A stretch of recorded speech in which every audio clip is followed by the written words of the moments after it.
Hi everyone, this is Kijivo Vlog, si Filipino actor based here in Kingdom, Saudi Arabia, and welcome back to my channel. Agad-agad gawa natin itong reaction video, yung mga compilation ng interview ni Barbie Fortesa and David Licauco. Baka makahanap tayo dito ng chismis for today's video. So I won't take it longer, let's start this reaction video. Tama. Diba? Something different. Yes. No, sa traditional formula na nakasanayan ng mga viewers at ng stations. Yes. At sa panahon ngayon na sikat ang K-drama, na ibalik natin ang Philippine drama, Yes. diba? With our history. At siguro pinakamaganda rin na nangyari sa Maria Clara at Ibarra is yung iba na-tickle siguro yung curiosity na balikan yung mga gawa ni Sir Jose Rizal, diba? Ni Gat Jose Rizal. Naging subject siya sa school. Yes. Diba? Pero one thing about kay Barbie na siguro na pag-usapan na to over and over again, your personal life is out there. Sobra. I mean, before, ganun talaga sa showbiz. Pero para sa akin, especially this last year, mas na-amplify ng lahat na bawat galaw mo, anong pakiramdam na I think that's the perfect term, Nalulunod ako, sabi niya. na-amplify. Kasi kumbaga Amplify. pinag-uusapan na It's rin always been there. Oo. Diba? So eto, anong pakiramdam na ngayon, bigla na lang, pak! Kung pinag-uusapan dati, eto times 100. Tapos ngayon, kumbaga nalalagyan pa ng iba't ibang mga kulay. Ah. Kasi hindi ko naman talaga po inaasahan eh. Noong una, na-overwhelm ako. To the point na kinailangan kong puntahan ng kapatid ko sa Chicago. Kasi parang para sa akin masyadong naging overwhelming. Parang nakakalunod masyado. I mean, I really liked the attention, the recognition. Pero syempre kasabay nun yung masyadong lahat parang naging critique. Oo, Diba? siyempre. Parang kahit hindi na sa pag-arte, yung personal mong buhay, parang tinuturuan ka nila paano ka mabuhay. Oo. Yung ganon, just because nakilala nila ako sa Maria Clara at Oo. Ibarra, yung ganon. So parang sa akin, nalunod ako for a time. So I had to leave, nagbakasyon ako sa kapatid ko sa Amerika, kasama ng mga pamangkin ko. Just Yung pagkakasabi mo, break. parang dinidiin mo sa akin sa Amerika. Tingin mo, hindi pa ako nakakapuntang Amerika. Sa Amerika talaga. Parang dinidiin mo sa, may visa ka? May visa din ako. Minsan lang ako mag-Amerika, kaya pag-ulit-ulitin na natin. Di ba talagang dinidiin mo sa akin sa Chicago, sa Amerika? Kasi nga there, Nakapunta ako doon, Roro pa nga ginamit ko. 4 na buwan na biya. walang raro doon. No, when you say nalunod, what was it? Parang sleepless nights, may No anxiety? naman, no naman sleepless nights. But like, hindi naman sobrang tagal. Pero I've been in the industry for 15 years. 15 years? Tapos wala siyang nagkakaroon pahinga, ako ng no? highs and lows, career rise, hindi ba? Pero nung high times ko dati, hindi naman ganitong level. Masaya. Hindi Oo. ganito na nangihimasok sa personal na buhay. Ibang level na kasi Yes, ngayon yes, yes. Oo, lalo na with social media, di ba? Parang lahat, they all have the power to say what they want. Na parang, teka lang, di nyo naman ako kilala. Diba? Oo, So yun lang true. naman. And then, sobrang Na-judge siya, therapeutic ganon? sa akin nung trip na yun. Kasi pagbalik ko, pare-parehas pa rin naman yung sinasabi sa akin. Pare-parehas pa rin naman yung tingin ng mga tao sa akin. Pero, mas naging maluwag na yung paghinga ko. Naging parang mas kalmado na ako. Kaya asthmatic ka lang. Parang may something wrong. Pa-check up ka kaya? Pa-x-ray ka? Baka may TB ka? Hindi yung gano'n, yung talagang mas gumaan yung loob ko, mas parang bumalik ako doon sa mindset na gusto mo to, pangarap mong ma-recognize. Siyempre, hindi naman sa lahat ng pagkakataon, maganda ang nangyayari sa'yo. Siyempre, kung may recognition, merong konting... May kasama yan, part and Oo, parcel yan. So, Ay, ano to? Ay, ang gwapo naman ng Ginoo. Pero wait lang, meron pang isang interview dito na hindi pa natin ito napanood eh. Ah! Ay, maiksi na yung buki dito ah. ayan, hi, Ay, hindi, napanood na natin yan. Napanood na natin yan. Ay, ito! Oh my God, what is this?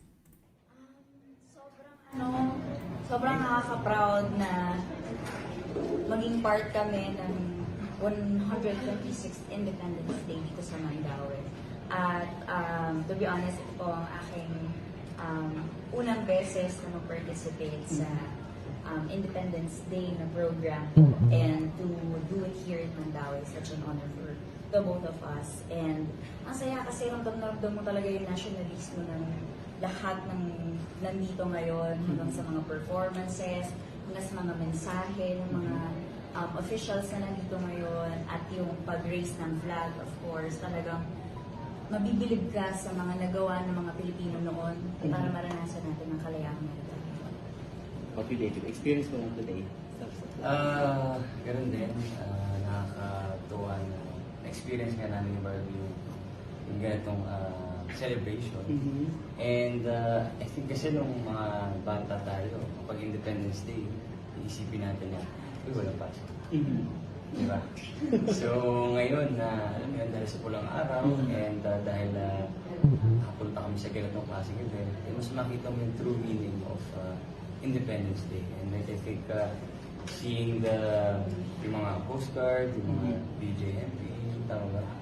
Mga policemen, makita mo na sila yung frontline ng Pilipinas. Kaya nakakatuwa na yun. Somehow, siguro kahit paano natuwa sila na nakita nila si Barbie. Ako, mga lalaki din So, syempre, nakakatawa na nakapagbigay din kami ng some sort of aliw. Speaking of pulang araw, malapit na. Eto si David, ang busy pa. Wait. Meron pa dito Meron pa dito. Mamaya na tayo sa TikTok. Tigilan niyo ako. Hala. Ay, what is this? Yung outfit namin, mag-enjoy lang kami tomorrow. Barbie Fortesa Sparkle That's Fan. what it's about. Sino po tumulong sa paggawa ng outfit ninyo? Mamaya na, dito na muna tayo sa compilation. Gusto namin mag-thank you kay Miss Regine Tolentino, sa Regine Tolentino Atelier. Siya yung naghanda, nag-prepare ng costume namin ni Doc Ann. Pati the wings, everything, no? From the wings. From the wings up until to everything. Everything. Kaya dyan kakanta tayo ng On the wings of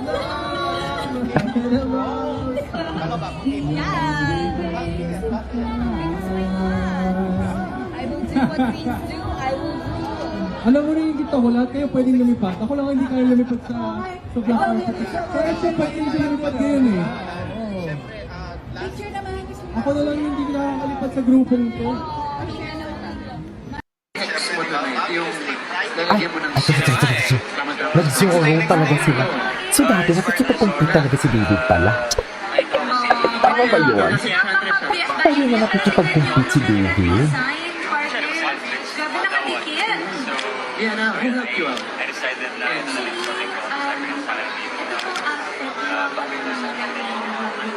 Tapos ko yung mga... Talented!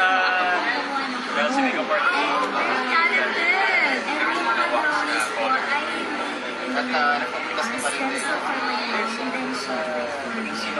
Hindi ko po kayang i-drawing by myself, but I did add some touches. Thank you so much for raising us.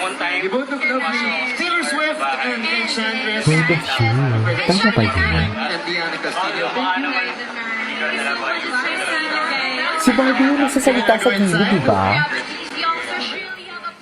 Diba? In the future, no? Looking fantastic with our costumes. And now let's welcome our stand-up artists. Of course, Lee Victor Ay, di and pala si Ernst Barbie. Veran. Sabi nila di tayo magtatagal, pero Pero, looks like we ay atake. Na para bang may pinapatunayan kayo dito. Charas! we've come. Ano pinapatunayan ninyo sa mga posts ninyo?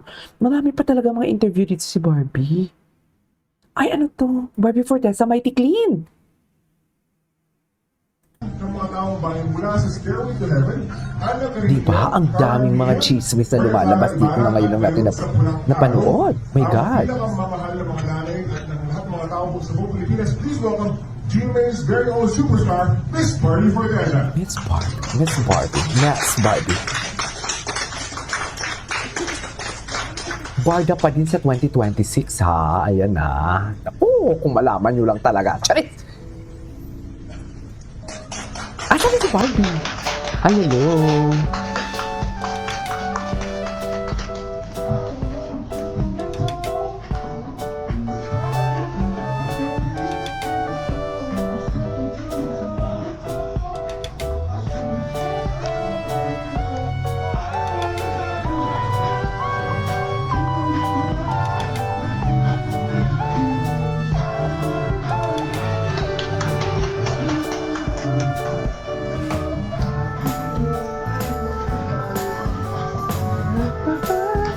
Okay.